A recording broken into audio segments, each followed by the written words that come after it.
সম্মানিত দর্শকবৃন্দ, আশা করি সকলে ভালো আছেন। আমি উজ্জ্বল পাল, উপসহকারী কৃষি অফিসার, লালপুর, নাটোর। আর আপনারা দেখছেন কৃষি কথা 24। কৃষি মজুরের অভাব এবং কম খরচে দ্রুত কৃষিকাজ সম্পন্ন করতে কৃষিকাজের যন্ত্রের ব্যবহার লক্ষণীয়ভাবে বৃদ্ধি পেয়েছে।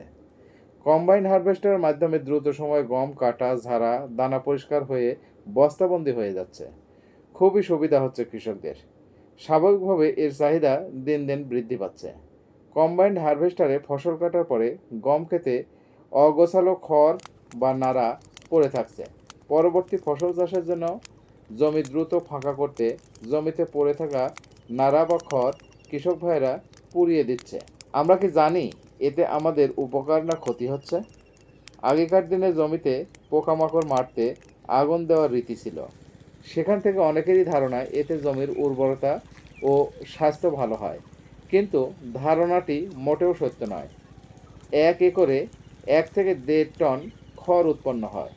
প্রতি টন খড় পোড়ালে 5.5 KG nitrogen, 2.9 KG phosphorus, 25 KG potassium, 1.2 KG sulphur, 400 KG carbon এবং 50 থেকে 70% অনুখাদ্য নষ্ট হয়। খড় বা নাড়া পোড়ানোর ফলে ওইসব মৌল বিষাক্ত গ্যাসে পরিণত হয়ে বাতাসে মিশছে।